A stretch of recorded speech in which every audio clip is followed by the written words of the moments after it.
ಸೇವಾರತ್ನ ಪ್ರಶಸ್ತಿ ಪುರಸ್ಕೃತ ಬಿಇಒ ನಾಣಕ್ಕಿ ನಾಯ್ಕ ಅವರಿಗೆ ನೆಚ್ಚಿನ ಶಿಕ್ಷಕರಿಂದ ಸವಿನೆನಪು ಗುರಿಯಡಿಗೆ ಪಯಣ ಬೀಳ್ಕೊಡುಗೆ ಶುಭ ಹಾರೈಕೆ.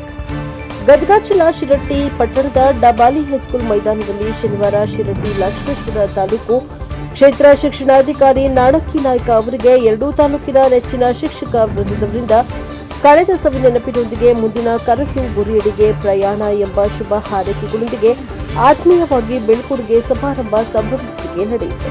ಸೇವಾ ನಿವೃತ್ತಿ ಹೊಂದಿದ ಶಿರಹಟ್ಟಿ ಲಕ್ಷ್ಮೇಶ್ವರ ತಾಲೂಕಿನ ಶಿಕ್ಷಣ ಕ್ಷೇತ್ರದ ಯಶಸ್ಸಿಗೆ ನಿರಂತರವಾಗಿ ಶ್ರಮಿಸಿ ರಾಜ್ಯ ಶಿಕ್ಷಣ ಸೇವಾ ರತ್ನ ಪ್ರಶಸ್ತಿ ಪುರಸ್ಕೃತರಾದ ಕ್ಷೇತ್ರ ಶಿಕ್ಷಣಾಧಿಕಾರಿ ನಾಣಕ್ಕಿ ನಾಯ್ಕ ಅವರ ಪತ್ನಿಯನ್ನ ನೆಚ್ಚಿನ ಆತ್ಮೀಯ ಶಿಕ್ಷಕ ವೃಂದದವರು ಅದ್ದೂರಿಯಾಗಿ ವೇದಿಕೆಗೆ ಬರಮಾಡಿಕೊಂಡು ಸವಿನೆನಪನ್ನ ಆರಿಸುತ್ತಾ ಹೂಮಾಲೆ ಶಾಲು ಹೊದಿಸಿ ನೆನಪಿನ ಕಾಣಿಕೆ ನೀಡುವ ಮೂಲಕ ನಿಮ್ಮ ಮುಂದಿನ ಗುರಿಯಡಿಗೆ ಪಯಣ ಯಶಸ್ಸು ಕಾಣಲಿ ಎಂದು ಶುಭ ಹಾರೈಸಿದರು.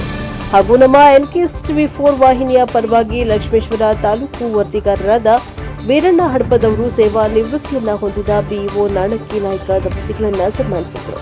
ಇದೇ ಸಂದರ್ಭದಲ್ಲಿ ಮಾಜಿ ಸೈನಿಕರಿಗೆ ತಮ್ಮೊಂದಿಗೆ ಶಿಕ್ಷಣ ಕಲಿತ ಗೆಳೆಯರ ಬಳಗದವರಿಗೆ ಶಿಕ್ಷಕ ವೃಂದದವರಿಗೆ ಬಿಇಒ ಅವರು ಆತ್ಮೀಯವಾಗಿ ಸನ್ಮಾನಿಸಿದರು. ರಿಪೋರ್ಟ್ ವೀರಣ್ಣ ಹಡಪದ ಎನ್ಕೆಎಸ್ ಟಿವಿ4 ಲಕ್ಷ್ಮೇಶ್ವರ.